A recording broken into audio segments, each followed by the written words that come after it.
in the recording. And then this one.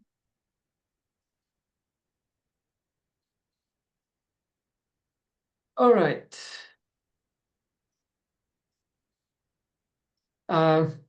When you travel with children, very often the question is about destination. You probably watched the film that was made on this topic. Are we there yet?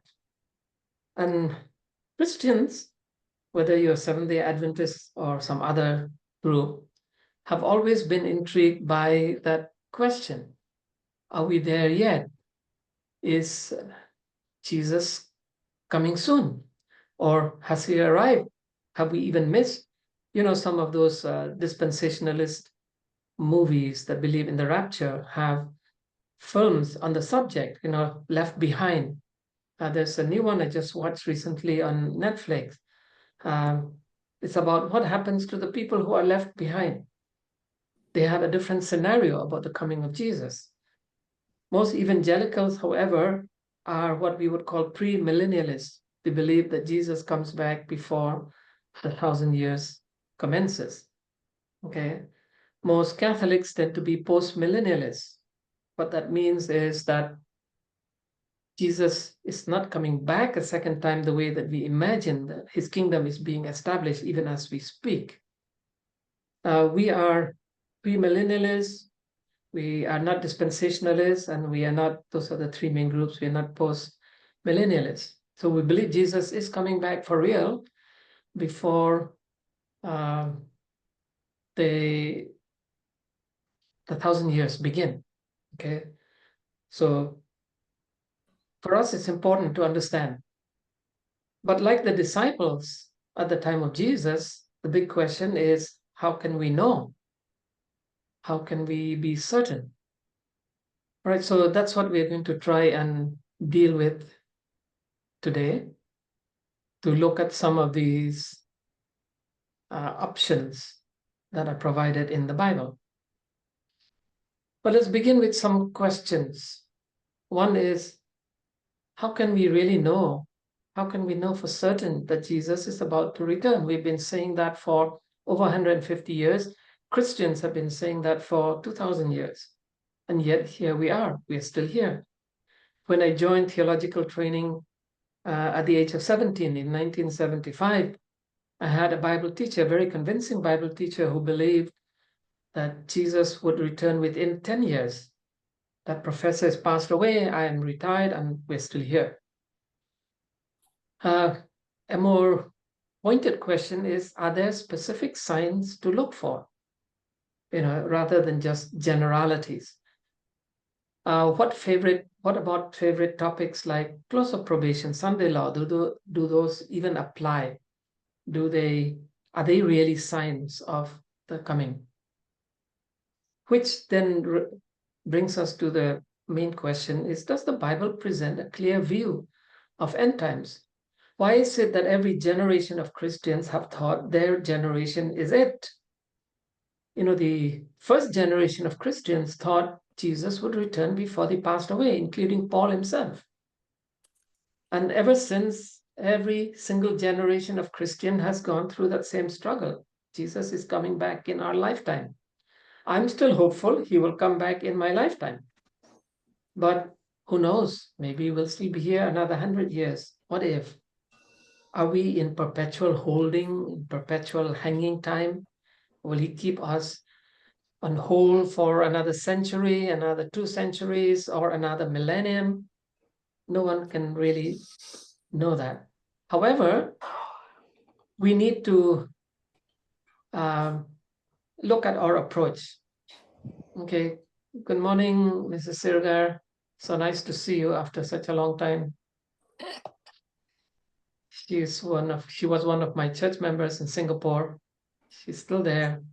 Nice to have you here. Okay, my approach this morning is going to involve 3 things working at the background to explore the relevance of biblical prophecies in light of current events. We know what's happening around the world. And so how do these feed into the prophecies? Are they more real now than they have ever been? Secondly, to recalibrate certain forgotten prophecies which inform end times events. There's a bunch, and I'm not talking about one or two prophecies. I'm talking about a huge, big bunch of prophecies, particularly hanging over one sign that Christians have by and large ignored. Ignored because we thought it didn't apply anymore.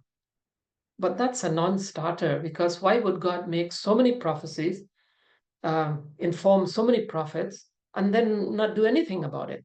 That would either make God a liar or a very bad prophet himself. And then thirdly, to begin with an a priori assertion that prophecies will be fulfilled, though not always how we imagine. I believe that every prophecy, I believe now, okay, that every prophecy in the Bible will be fulfilled, but we are not always certain exactly how it will be fulfilled. Just like the messianic prophecies, they were told that a Messiah would come, he would come in human form, etc., etc., even where he would be born and how he would die, but the exact interplay of events that led up to the fulfillment were not always what they anticipated. And so many people missed when Jesus came because of that. So I'm going to pull a step back with this concept that the prophecies will be fulfilled. And when they are fulfilled, then we understand that this is it. Okay. What I'm going to do this morning is to examine four specific signs. Two of them very briefly, and two of them in greater length, and one of them that has been completely ignored by Christians for 2,000 years, including Seventh-day Adventist Christians along the way, because we have made an assumption, surely that sign cannot apply to us as God's people anymore. The first of these is what I call the judgment sign. You know, we've always talked about judgment, and we need to keep in mind that this is very important in the Bible. The second of these signs, which I will spend a little bit of time because it's the most ignored of all the signs, is what I'm calling the Israel sign. Now, don't think about the modern state of Israel, okay? Israel in the biblical sense. The third is the Day of Yahweh sign, which is sometimes dealt by biblical scholars, but very often misunderstood by them because of the absence of maybe proper understanding of Hebrew or Greek. And then the one that Jesus gave, the only sign, interestingly, that Jesus actually says it's a sign of the end, and that is the Noah sign. Okay, so we will spend a little more time with 2 and 4 and less time with 1 and 3, but these signs interlock with one another, so we can't exactly ignore a single one of them. The judgment sign is actually the easier one to handle because we can see a clear picture in the book of Revelation. So when you reduce Revelation into a chart like this one, you discover that there are 7 judgment scenarios, 7 scenes of judgment, starting from here, ending up with the lake of fire. You notice that 2 of those occur after the second coming of Jesus. The rest of them will be fulfilled before he comes back, which probably means that we are somewhere around here, because this is the closest of the 7 scenes to second coming of Jesus. But all of these dovetail into that as well. So it's not like you can separate them from each other. And so what I'm saying is this, that there is a warning here with judgment, that we are in the winepress state of judgment. God is rising up against the nations. Now, when the Millerites appeared in history, they contended that something else must happen before this final judgment takes place. Okay, so here's this final judgment before the second advent. So we're not even dealing with these because they're not signs of his coming, but these are signs of his return. The Millerites contended that something else had to happen before this one takes place, and that is something that has carried over into other religious groups like Seventh-day Adventists, called Sunday law. Unfortunately, there is no direct or indirect biblical evidence about Sunday law, and you will see why shortly. Secondly, nowhere is this presented as a sign of the coming of Jesus. And the confusion arises from looking at certain realities. Most of us may not know, but Norway has always had a Sunday law all of its modern history. You cannot do any business, open any shop or any commerce in Norway until today. About 2 months ago, Greece declared itself a 6-day week, which means only Sunday is reserved for church. So if you're an Adventist in Greece right now or a Sabbath keeper, it's a problematic thing because Saturday is normal working day now in Greece. In the state of Indiana, many businesses, including restaurants, cannot open until 12 noon. This is to give time for people to go to church and then come out from church. At the beginning of this year, the United Arab Emirates just declared Saturday and Sunday as the official weekend days for the country. And this is also true for Bahrain and some other Gulf countries. So the idea of Sunday law on a global scale is not tenable because either it already exists and has always existed, or it's not something that will actually happen. However, people who do push this concept of Sunday law do so on the basis of one particular text. And this is probably the most significant text that has ever been used, Daniel 7:25. The text describes the action of the little horn. So at the end of all those world powers comes this power called the little horn. And the little horn will do three things: speak words against the Most High, so he is anti-God. He will oppress the holy ones of the Most High, which means the people of God. And he will attempt. Now, the Aramaic here is very specific. He will attempt as in intend. So it's more a statement of intention than success to change sacred seasons. Now, sacred seasons is the NLT translation. The literal Aramaic says, he will attempt to change times and the law. Notice that times is plural and the law is not described. We assume it is the law of God, not the Ten Commandments, but the law of God as in the Torah. However, there's a complication with the language because in Semitic construction, both Aramaic and Hebrew, the two words here, times and law, are in a literary construction called hendiadus. What that means, for those of us who don't understand this fancy literary term, there are two words but only one meaning. In English, when we do that, we hyphenate words. So times hyphen law. And so the idea of sacred seasons is closer to the original meaning, or to keep the two words, you would say lawful times. So this is clearly not talking about one specific day, but rather of a bunch of times that will be attempted. We all know that in the modern calendar, most calendars have already switched to Monday being the first day of the week. This was started by the airlines industry, okay, as far as I know. The Jewish calendar has always maintained Shabbat as Saturday, and all the Semitic languages, including Arabic, call that day some version of Shabbat, okay? And so there is no real confusion about which day is the Sabbath, no real change.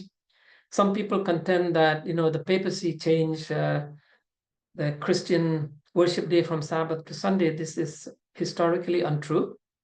Christians had already shifted to Sunday worship as a way of relieving the pressure from persecution and being persecuted because they were seen as being Jewish, because they worship on Shabbat.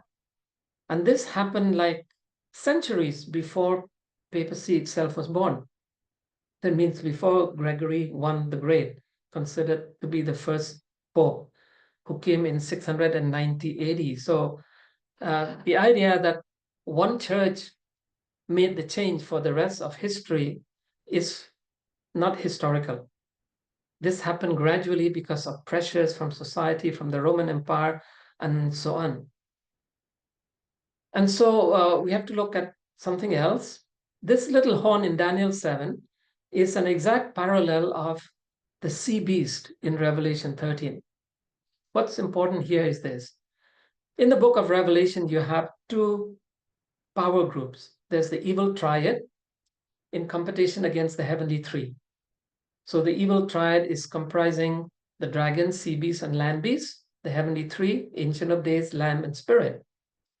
Which means that we are talking here about an eternal struggle with many phases throughout history, and therefore not really a sign of end times. This is an ongoing cosmic struggle. Okay, so any concept of Sunday law as being important to the end time signs is really not feasible in the absence of biblical data. This one, however, is the most ignored and the hardest to run away from. Okay, it's called I'm calling it the Israel sign. There is no specific name for it in the Bible, but you can see why I'm calling it the Israel sign. Okay, we need to get a backdrop to this sign. There is a huge volume of prophecies that we call eschatological prophecies, that means end time prophecies in the Hebrew Bible, which have been completely ignored by Christians. The reason they're ignored is because Christians have tended to explain away anything in the Old Testament that they don't understand as being either conditional or supplanted by some spiritual principle. And so, since therefore the New Testament did not directly commentate on these prophecies, they surely do not apply anymore. And since so-called physical Israel has been supplanted by spiritual Israel, then we must look at the prophecies from a spiritual angle. The problem with that argument is that we are talking about a very large volume of prophecies. We're not talking about a scattering, a sprinkling of prophecies here and there, but volumes, sometimes entire sections of a book, as we will see. And so this is something we must contend with. I have struggled with this for a long time. For most of my teaching career, I kind of just went along with the traditional view of the Christian church. Also because it was difficult to see how these prophecies could actually still fulfill. But everything has changed in the last couple of years because of events in world history. We can actually see things happening that look a lot like these prophecies, and we will talk about those. This volume of prophecies embed one dominant idea. All of them refer to Israel and the land. Israel as the physical descendants of Abraham, and land as the land God promised to Abraham. Have you ever wondered why so much mess with that one tiny little piece of land on earth? Have you ever wondered why did God send Abraham to that piece of land? And have you ever asked yourself, why is it that every world empire has attempted to destroy, decimate, take possession? Basically, the geopolitical powers of the world have all played games on that piece of land, whether you're talking about the ancient Egyptians or modern day superpowers. Okay, so there's something about that piece of land which has been given by God to Abraham and his descendants that has dictated human history for a very long time now. The biggest collection of such prophecies is actually found in Ezekiel, the least studied book by Seventh-day Adventists, but the book that has the closest parallels to Revelation, much more than Daniel. We study Daniel and Revelation together. We should have been studying Ezekiel and Revelation together. What's important about Ezekiel is that he was a unique prophet. He lived in the Babylonian exile. Okay, so in terminology, we'd call him an exilic prophet. He is the one who has seen the destruction of the temple, the destruction of Jerusalem by the Babylonians, the dispersal of the people, and then he gives us these prophecies. And in chapters 38 and 39, Ezekiel, in great detail, paints a picture that we cannot explain, even in Revelation. And the picture is this, that there will be a super alliance against Israel. in that land, okay, not anywhere else, in that land. And this alliance will be led by the king of Magog. Magog is Hebrew for Russia, okay? And alliance members will include, look at all the territories: Turkey, Armenia, Georgia, that region, Iran, ancient Persia, and northern Africa, Kush and Put, East Europe, that's Gomer, possibly the Arabian Peninsula, and Tarshish, which would be Spain and therefore Western Europe. Looking at a map, this is what's going to happen according to Ezekiel. Basically, all the nations of the world will invade Israel. It's not the first time this has happened, that superpowers, but it's the only prophecy where all the powers of the world will come together. And he's very detailed, a complete listing of nations that will join hands. Now, what's interesting is this, these were superpowers at one time. This was a superpower at one time. This was a superpower at one time. This was a superpower at one time, and so on and so forth. Okay. Oh, if we go backwards in time, we get an even more intriguing picture. All the nations that are named in Ezekiel 38 belong to the Japheth and Ham lines, the two sons of Noah. Israel, however, comes from Shem. Okay? Today, Israel is the primary representative of Shem. In fact, probably, as far as I know, the only traceable living nation or collection of one race that can trace to Shem, whereas Japheth and Ham are everywhere. What's interesting at contemporary reality is this: almost all the descendants of Japheth today are Christian. And by the same token, almost all the descendants of Ham today are Muslim. So you can see what is happening here is that the Christian world, Russia is Christian all the way across West, as well as the Muslim world, will raise an alliance against Israel under some pretext to destroy that nation. What's also intriguing about Ezekiel is this, that this alliance of nations precedes Ezekiel's temple kingdom in chapters 40 to 48. And Christians have been baffled as to what to do with Ezekiel 40 to 48. So what we have done is simply ignore them. They do not appear in sermons. They do not appear in Bible studies. It's almost like this is a chunk of prophecies that will never, ever be fulfilled. However, there are some very strong similarities to sequence in Revelation. Okay, but this is not a Revelation study, so just accept my word for it at the moment, all right? Embedded behind all of this is the most ancient of prophecies about Israel.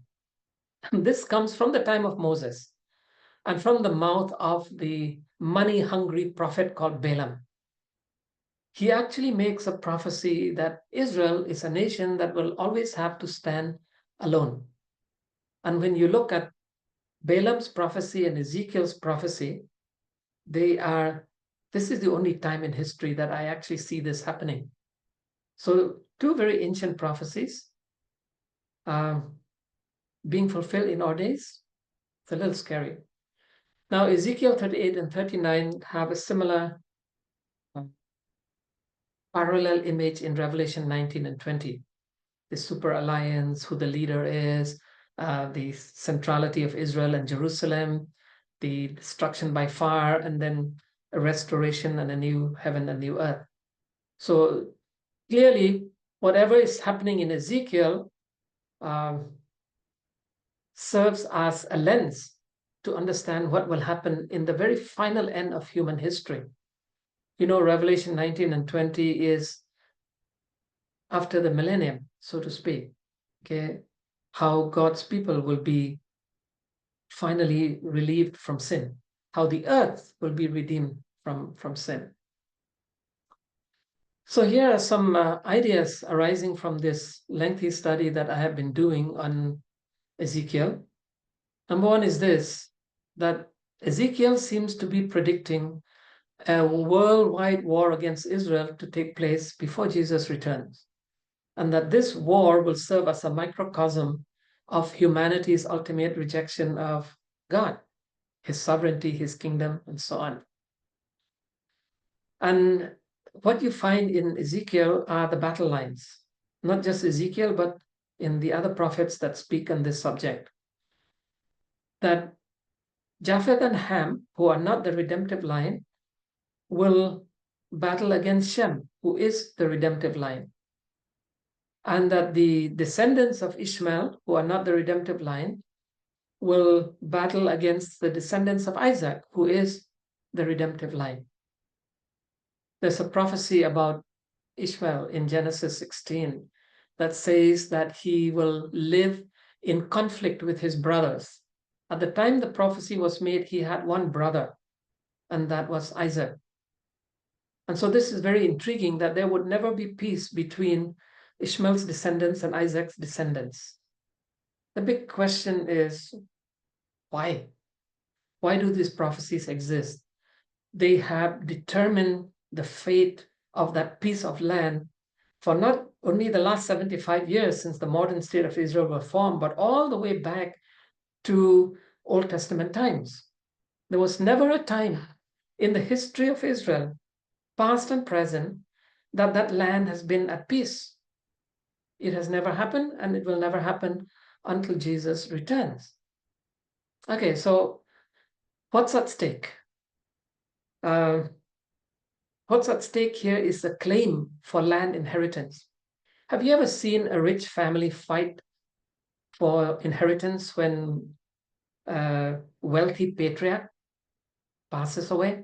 I came across a story here in Thailand, in the one of the southern provinces, of this matriarch who died. She had lots and lots of land, lots of property, and lots of money, actual even gold that she kept in the house. She never made a will. She had 5 grown children who are very successful in their careers, some of them working for government, some of them in private sector. And when she died, because there was no will, it became a free-for-all between those 5 siblings in an attempt to take possession of the inheritance left behind, the land, the money, the gold, and the jewelry, and everything else. See, God gave Abraham one tangible piece of inheritance, and that was land.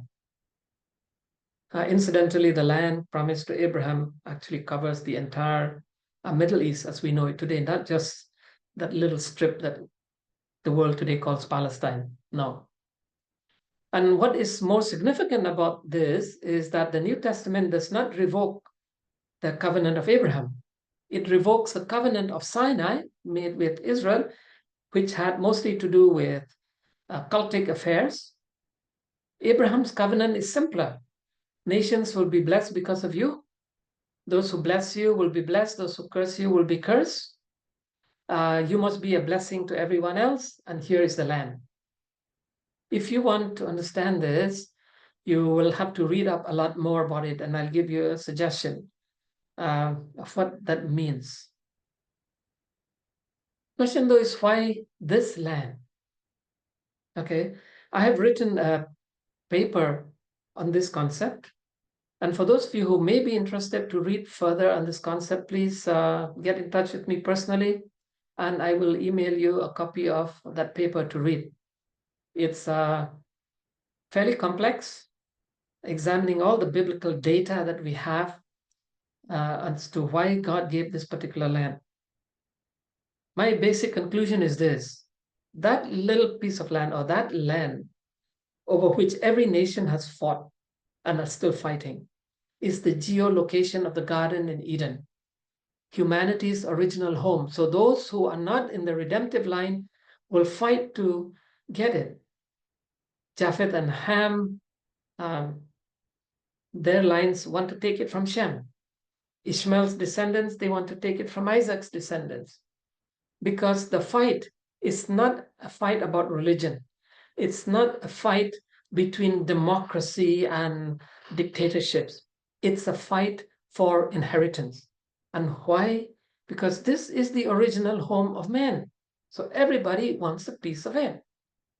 It's like the mother and father are out of the picture, and so all the siblings are trying to take a piece of that land. Now, here's the interesting thing. If you look at the Abraham covenant as the will that was made, then that land belongs to only one of the descendants of Abraham, one of the descendants of Noah. In other words, this is the land that is tied down to the redemptive story. Have you ever wondered why most of the biblical stories, with a few exceptions in Acts, occurred in that piece of land? Have you ever wondered why Jesus was born there and not anywhere else? Why Abraham was sent there? Why Jacob and the Israelites were brought out of Egypt to settle that land? Why even the exile was temporary and they were brought back to that land? Why God constantly promises that they would be back in that land? Because this is God's land. It's not Israel's land. It's not Abraham's land. You know, when Adam and Eve were made, God did not give them the whole planet. Genesis is very clear that he gave them a piece of land and said, this is your home. He built this beautiful garden, not some nice village or a residential block. No, beautiful garden. And says, this is your home. This was their throne.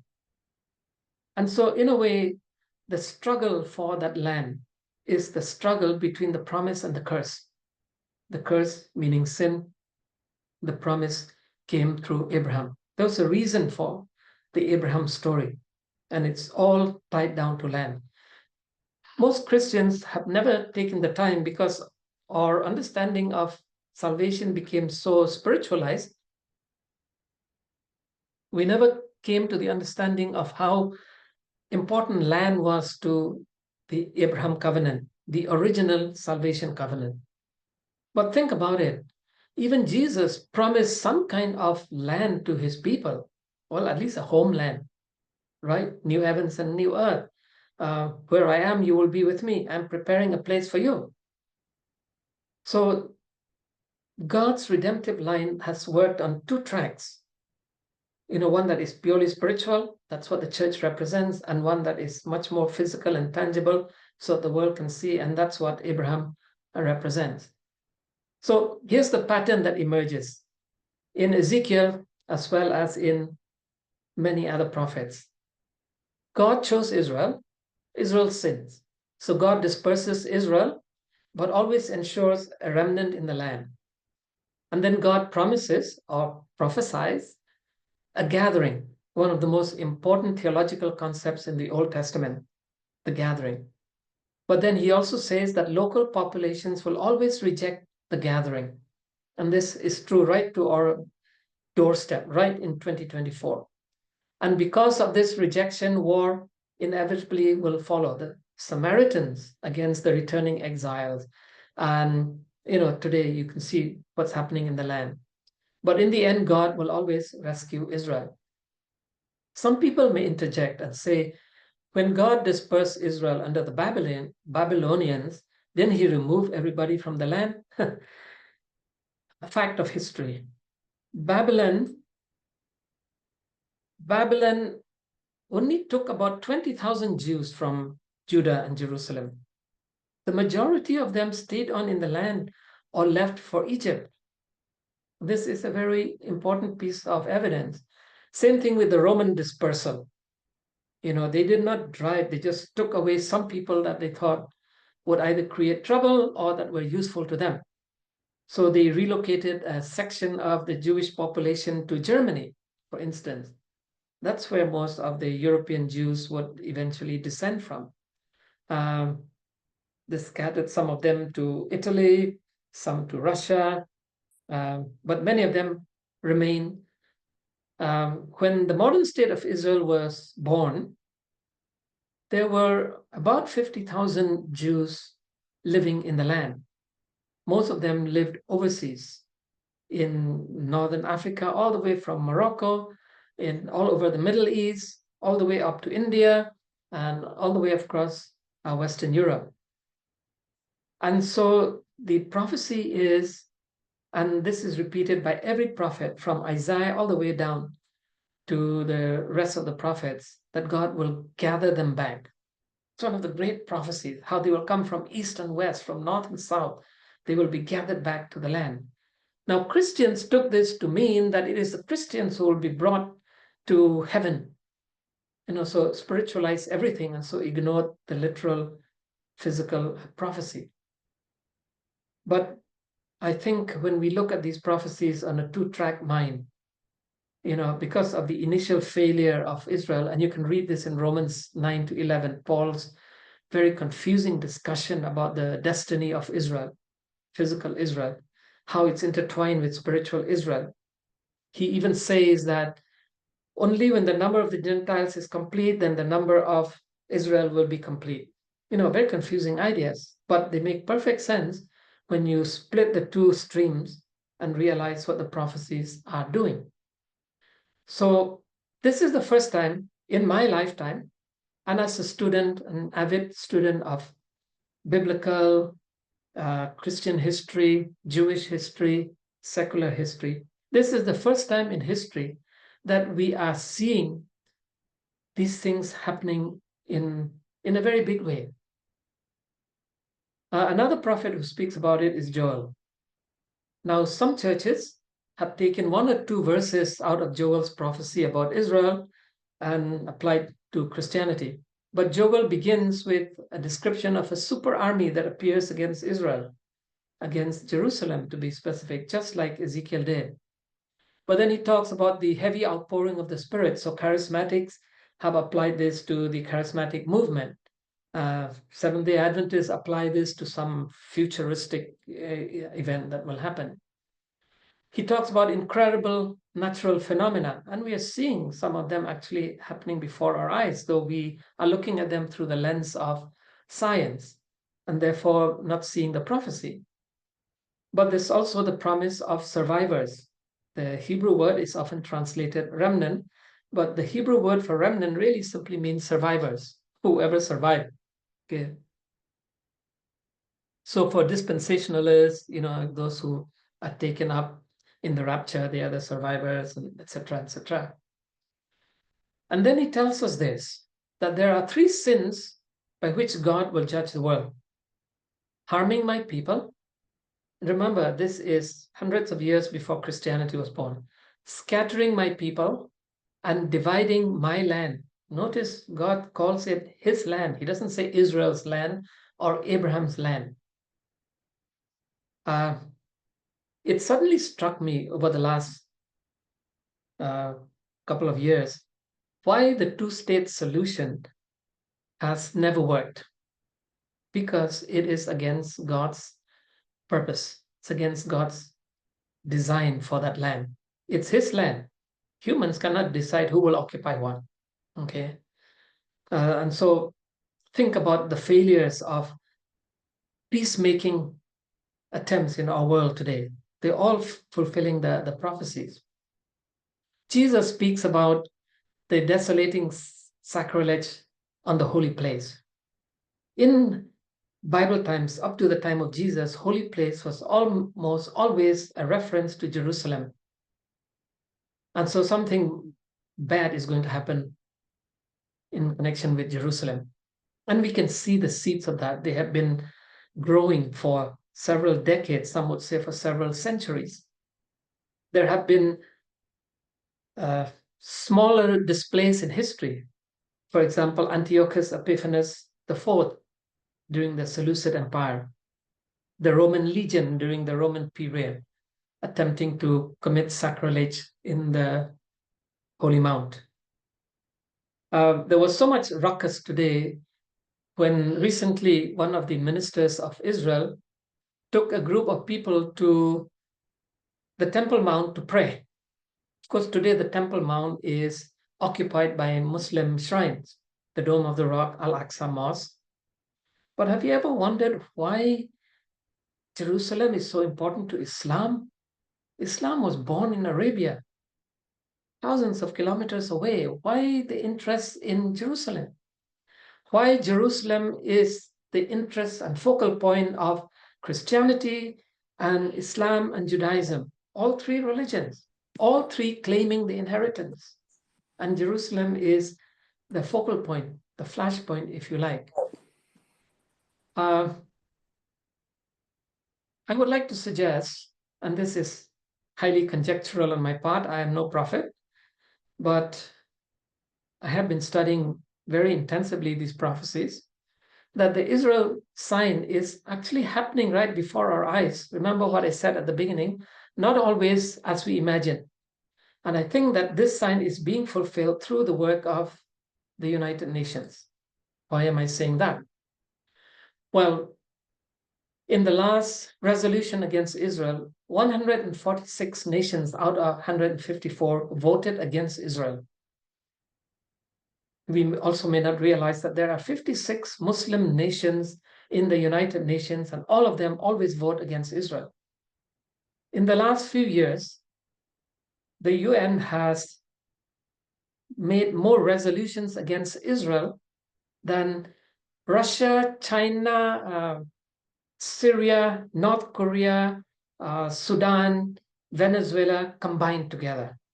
In 2022, there were 15 resolutions against Israel, one against Russia, one against North Korea, one against China, one against Syria.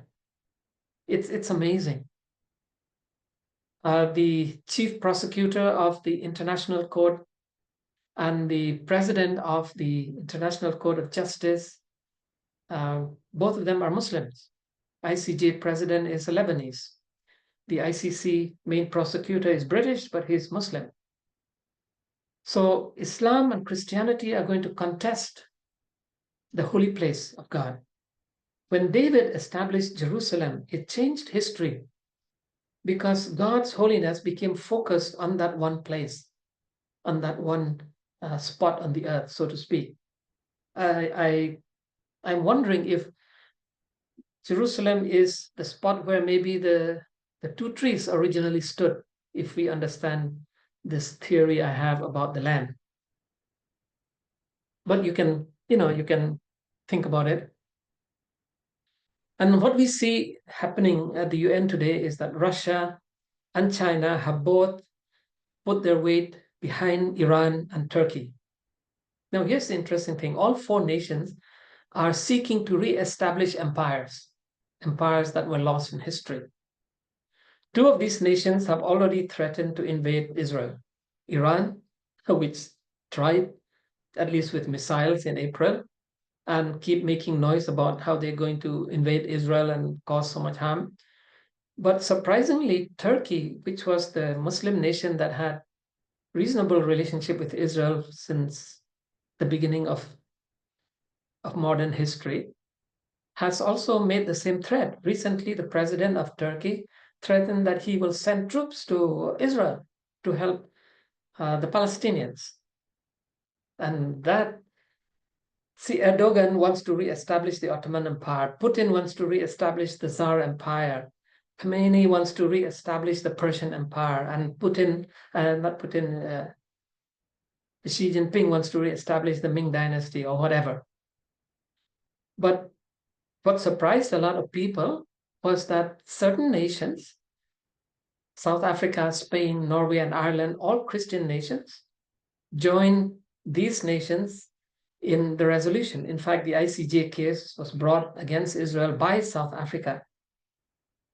The church in South Africa did not support their own government in doing this, but they did it anyway.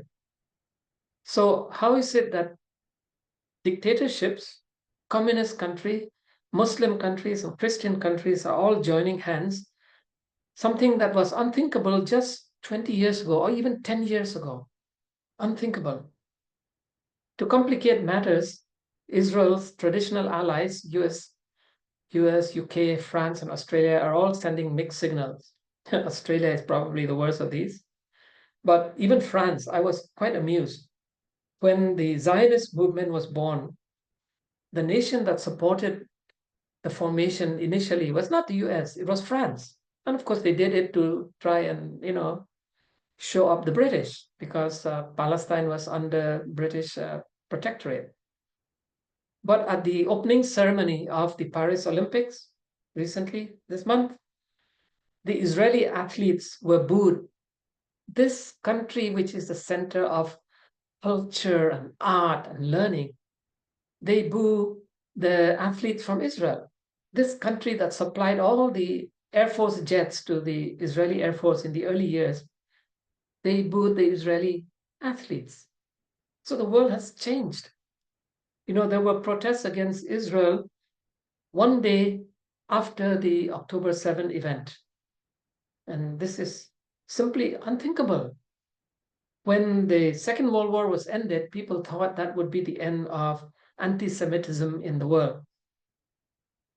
And so we have to ask ourselves this question: are the Old Testament prophecies fulfilling before our eyes? Ezekiel, Joel, Zechariah. Okay. And we'll talk about Zechariah shortly. When we look at Revelation, we discover there will be two major battles in Earth's final history.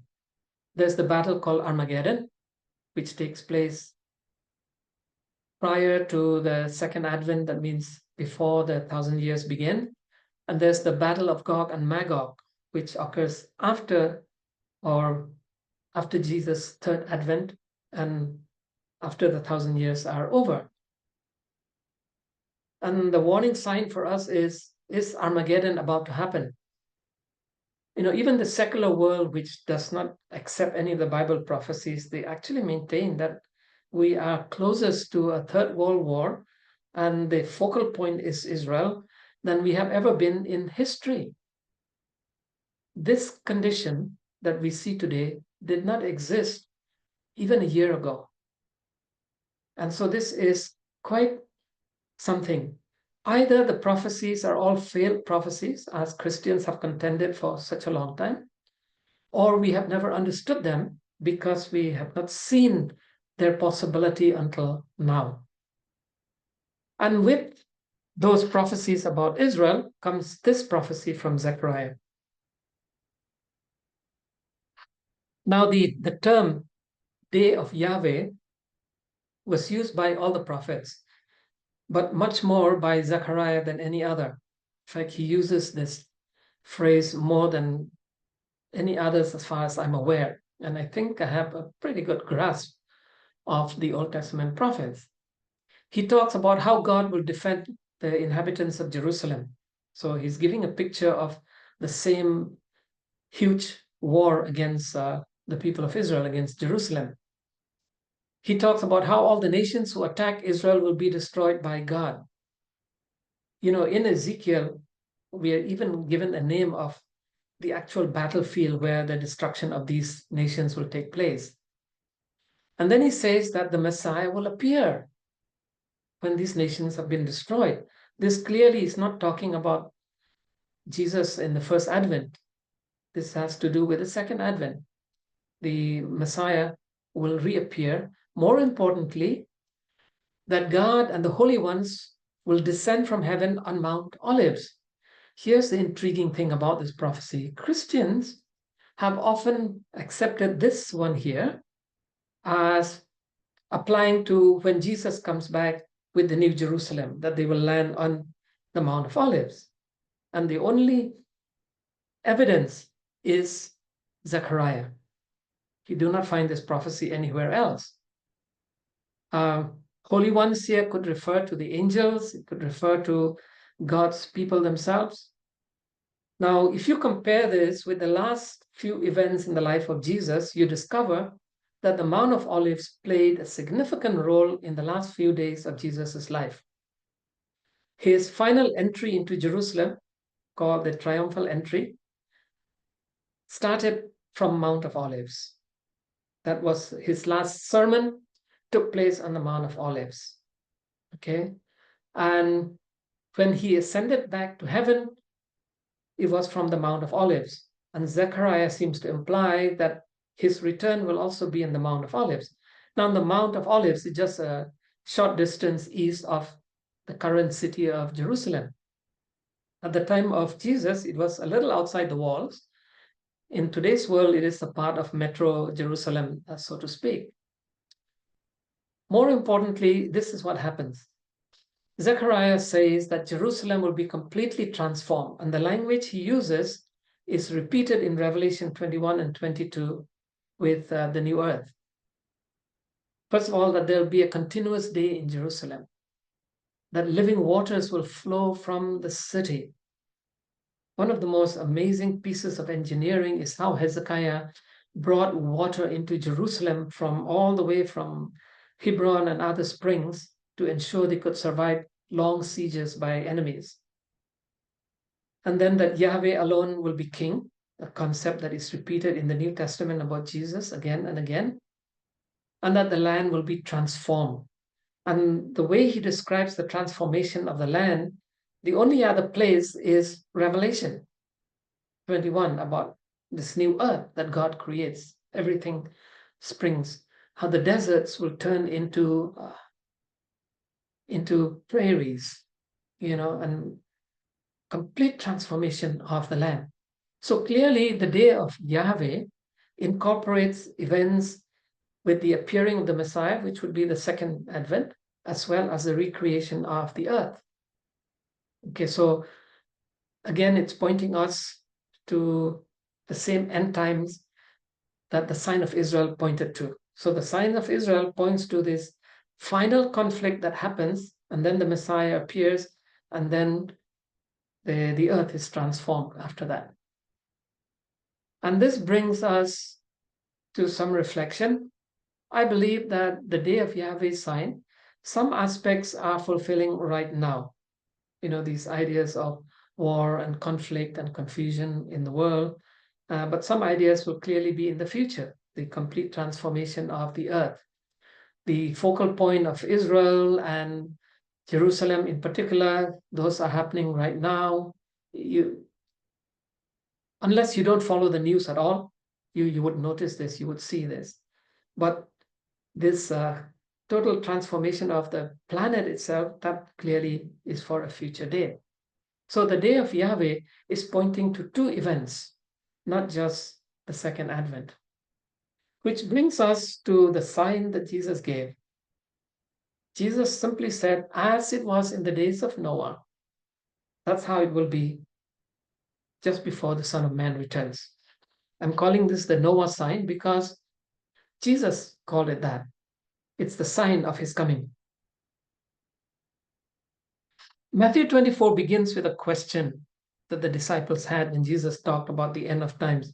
When will all this happen? So he gives them a whole bunch of details, and then he says the sign. So what did Jesus say to the disciples? Matthew 24 is often considered Jesus's apocalypse. In other words, his sermon about the end of the world. He talked about wars and more wars.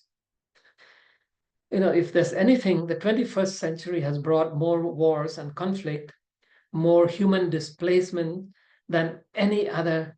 In just 24 years, there have been more conflict and more people displaced on this earth than almost the entire second 20th century with its two world wars. A lot of people have died.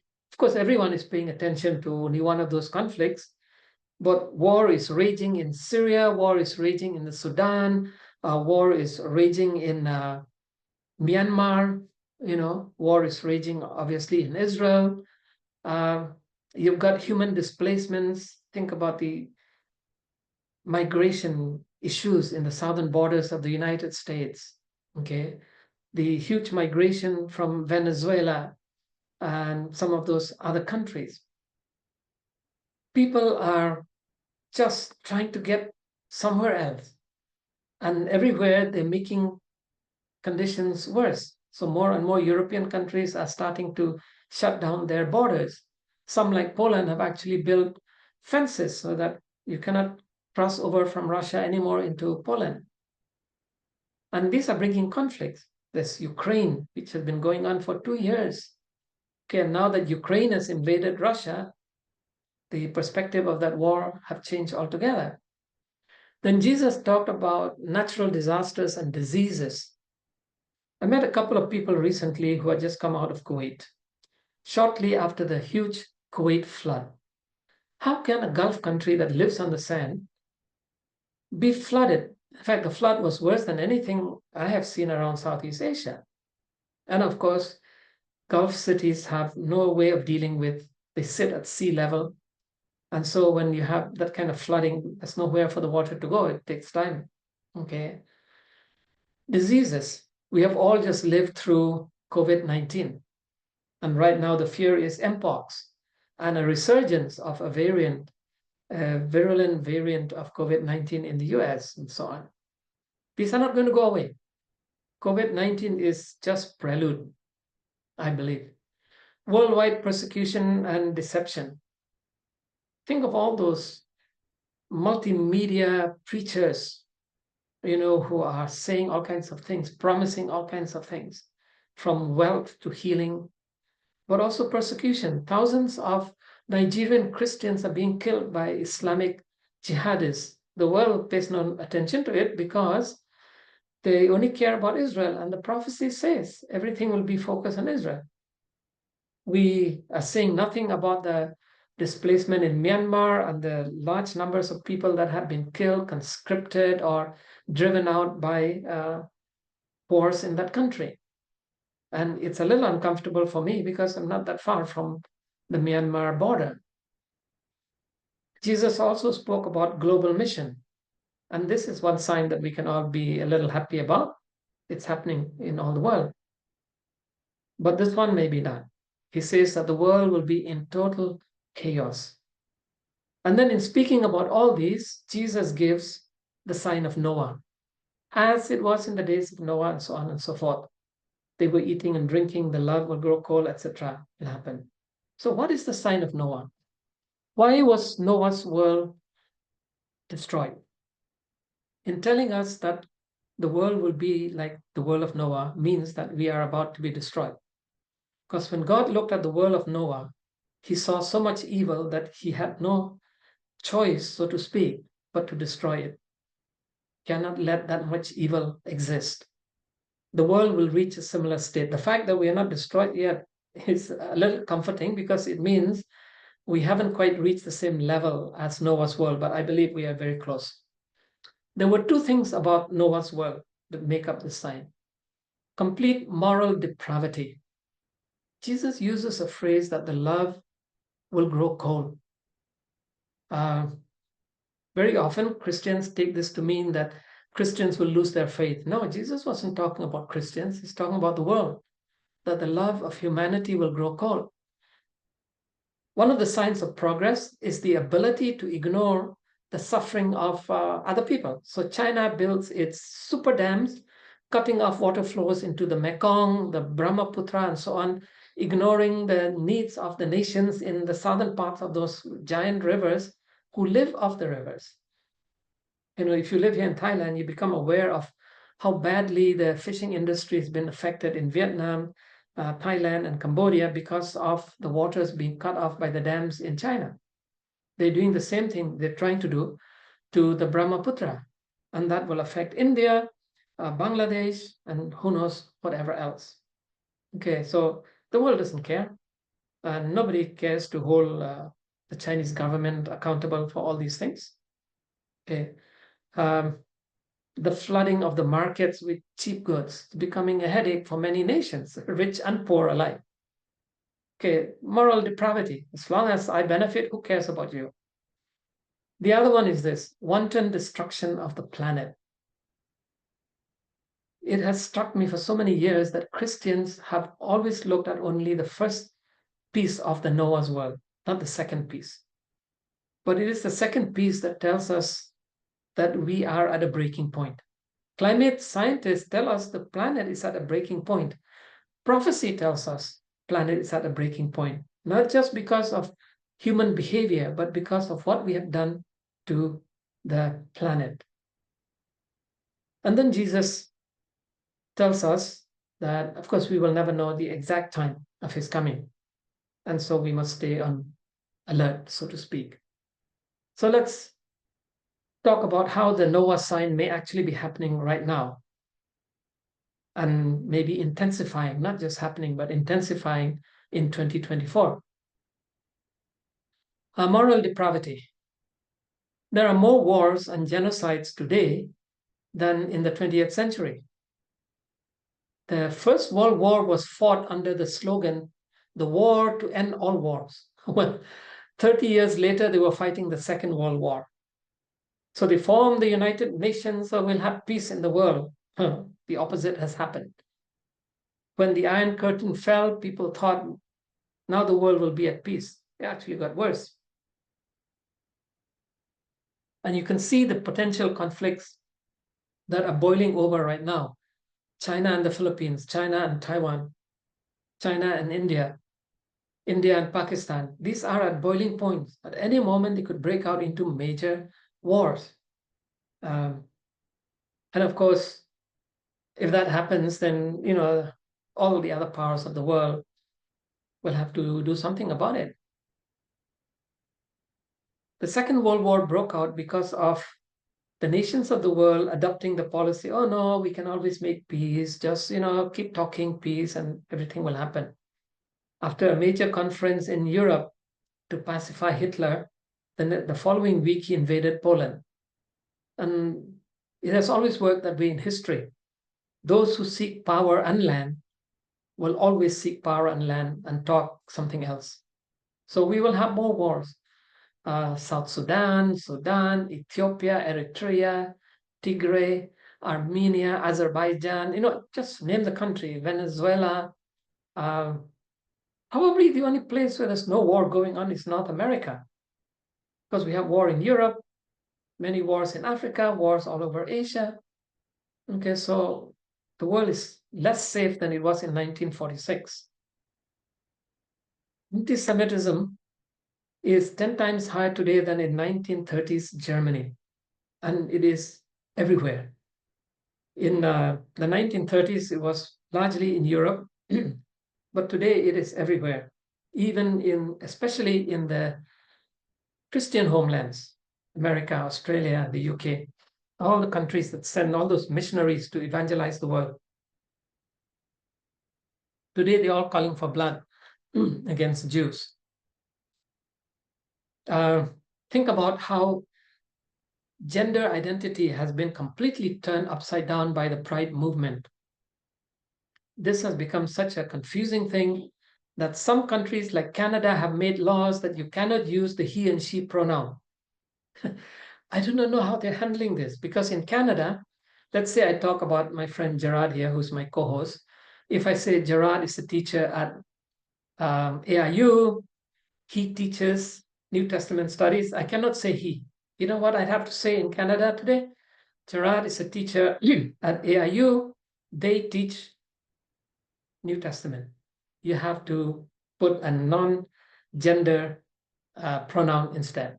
This is law in Canada. And in most Western countries, you cannot use he and she anymore in writings. Even when I was doing my PhD, it was headed in that direction. Don't use he and she, use inclusive language. Okay. Pride Month has become a big celebration all around the world. Even Thailand has officially recognized same-sex marriage. But even worse than that is this idea, it's being pushed in the school systems in the Western world, that children don't know what gender they are. You have to tell them what gender they are. And so trying to teach young boys that they are actually girls and young girls that they're actually boys. There was a huge ruckus in the Olympics when two boxers, one from Algeria, one from Taiwan,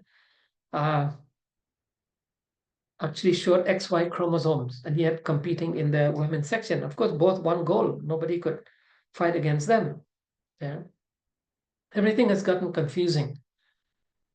But we are all too familiar now with Islamic jihadism, what this has done to the world, the idea that you can just kill wantonly just because people say a word against Allah or a word against Islam or whatever, or because you don't like them. Illegal migration. I just read some statistics that now the biggest group of illegal migrants trying to get through the southern borders of the United States are actually Chinese, not Latinos as they were 1 or 2 years ago.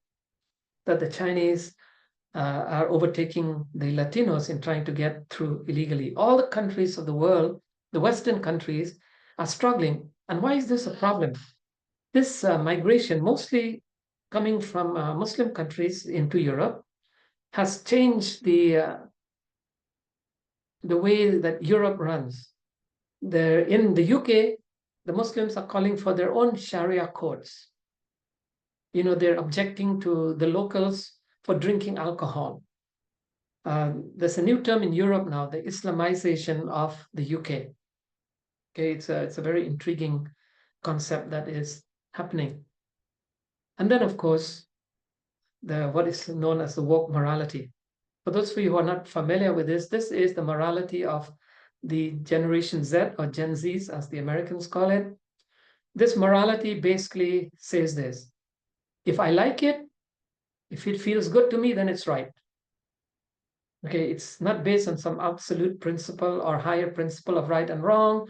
It's not even a relativist enlightenment concept of morality. It's a purely personal, subjective morality. So as long as I like it, as long as it makes me feel good, it is the right one. Now talk about the love of the world growing cold.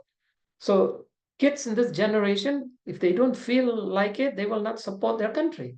They will burn their nation's flag and refuse to serve in the army, even if there is war. We're seeing the phenomenon in China, in America, in Canada, in Australia, in the UK. To some extent, I've seen it in the high schools here in Thailand. And I'm sure it exists in Singapore, though Singapore is more tightly controlled, so it may not be so evident. This is the generation that will lead the world in a decade or two from now, people who don't believe in any absolute right and wrong. What's intriguing about woke morality is that it started in Christian lands: America, Canada, UK, Australia, and so on, France. Countries that were Christians for most of their modern history, but are now moving towards this woke morality. If you watched the opening ceremony of the Paris Olympics, you would have seen the pride movement and woke morality in full display.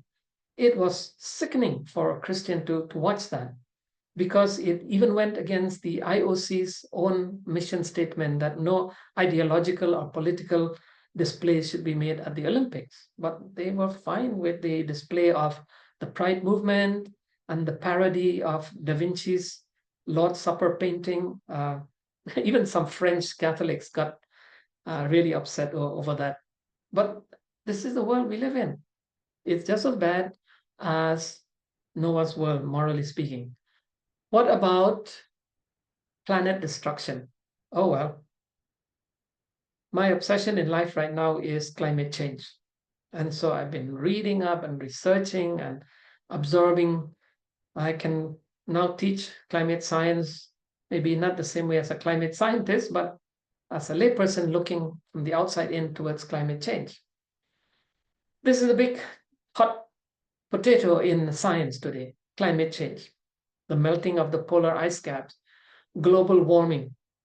The world has just experienced its hottest month in recorded history. If you look at the charts being put out by meteorological departments around the world, everywhere they're showing red. We are living in a world that's literally hotting up. Less protection from the air, greenhouse gas effects, the slowing and almost stopping of the inner core of the earth, all kinds of things are happening. And a lot of it is because of us. Sinking cities. So Indonesia decided to build a new capital in Borneo because Jakarta is sinking. It's the most evident modern city sinking. New Mexico is also city, even though it's not by the sea, sinking because too much water has been pulled out of the water table, the aquifer as it's known, and therefore cannot support the land anymore. Bangkok is sinking. Those of you who live on islands, there is a little island in the Pacific that's about to disappear in another 5 or 6 years or less than 10 years. And that is the country of Vanuatu. An entire country is about to disappear into the sea. Rising sea levels are affecting water supplies because the sea is flowing back into the rivers. They're affecting river fresh water. ecosystems being destroyed. When Indonesia decided to build that new city in Borneo, they cut down a giant chunk of virgin rainforest. So to solve one climate change issue, they created another one. So today, it's not just the Amazon that's being affected, it's also Borneo, which is the last tropical forest in Asia. Now, we all know that these tropical forests are the lungs of the earth. The more of them you cut out, the less oxygen in the air, the less carbon dioxide is being absorbed. And climate change science also shows us that simply planting trees does not resolve the problem. It's the entire ecosystem that goes with it that is affected. And then think of pollution, plastic. I don't know how many of us do not use plastic, fossil fuel. Now, some people are rushing to buy electric vehicles thinking that will solve the problem of pollution caused by fossil fuel or, gasoline cars. Be very careful with that, because the pollution that electric vehicles will cause over the next 10 years or so will be equal to, if not more than, the petrol engine cars.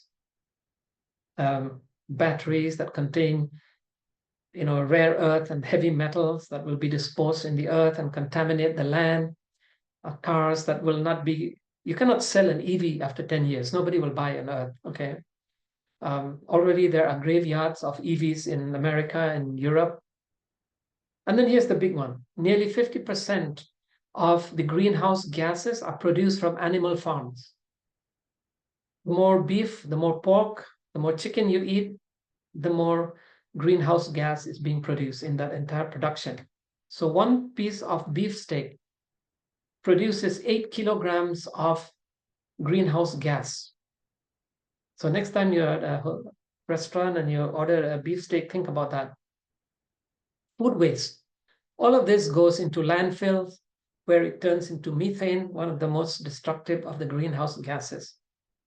A study was conducted about 2 years ago, which revealed that 60% of the food waste comes from houses, not from factories and restaurants, but from our homes. So we are literally destroying the earth with our food habits, with our plastic habits, with our even driving habits, just like Noah's world did. And then all these rainforests that are being destroyed and can never be recovered, and the impact that they all have on the environment. So the warning is this: if God destroyed Noah's world for these two sins, moral depravity, wanton earth destruction, will he not do the same to end human evil? And so when Jesus says the sign of Noah, that is what he's talking about.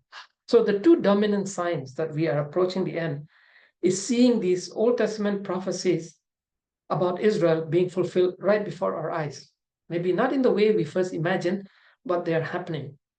And secondly, this Noah sign. We are seeing the full Noah sign coming to play in the 21st century that we did not see it even 20 years ago.